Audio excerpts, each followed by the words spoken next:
let's evaluate these, and let's do it quickly, starting with the green one, then the blue one, and then we'll get to the black one in the end. So factor out the pi over 2, do the antiderivative using the power rule, fundamental theorem of calculus, and we end up with pi. All right, now let's do the blue one.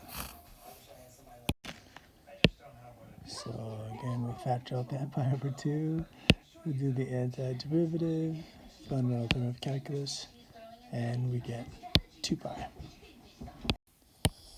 So which of these definite integrals equals pi? The green one for sure, and now we need to check the black one. This black one's a pretty difficult inverse trig function. We've got a difference of 2 terms, and one of the terms is something squared. But it's still not very clear because it doesn't fit the standard form that you're used to seeing. So I think we practiced in class. I tried to scaffold this for you so you had an idea of how to attack it. But this is the way. We factor out the x here, and then we'll let the square root of this product be the product of these square roots, and then let u equal the square root of x. So if u is the square root of x, we'll have a u on the outside. We'll have the square root of the square root of 5 squared minus u squared. Let's write that out. So with this substitution, we have u. 5 is the same as the square root of 5 squared. And if you square u, you get x. So that's u squared. What is our numerator going to be? Well, we have that 2dx up there yet, so we need to make a substitution.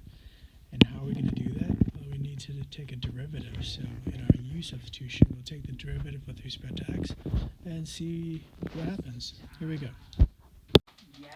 Du is dx over 2 root x, and dx therefore equals 2 root x du. So let's do the substitution. Dx is 2 root x du.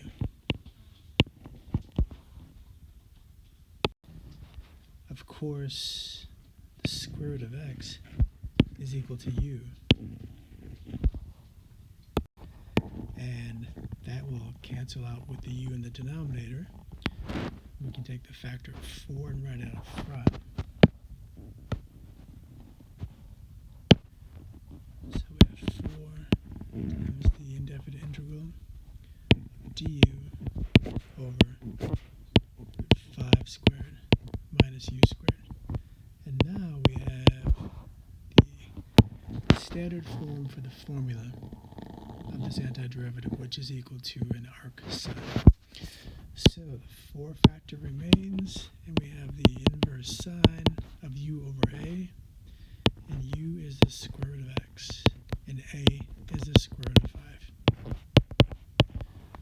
Alright, but this is a definite integral, and the definite integral is going from 5 halves to 5. And what do we get when we evaluate that? 4 times the inverse sine of root 5 over root 5 minus 4 times the inverse sine of root 5 halves over root 5. So the inverse sine of 1 is pi over 2. So 4 times pi over 2,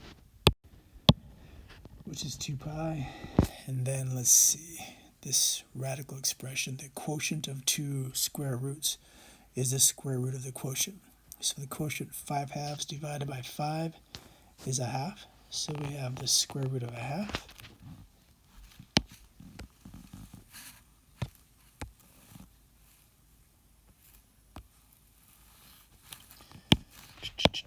So the square root of a half is the same thing as this 1 over root 2.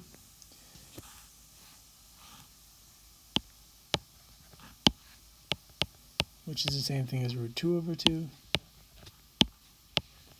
which we recognize as one of our benchmark angles. So the angle whose sine ratio is root 2 over 2 is pi over 4. So 4 times pi over 4, which is pi. So we have 2 pi minus pi, which is pi. So it was both the black one and the green one, or Roman numeral 1 and 3, which was choice B.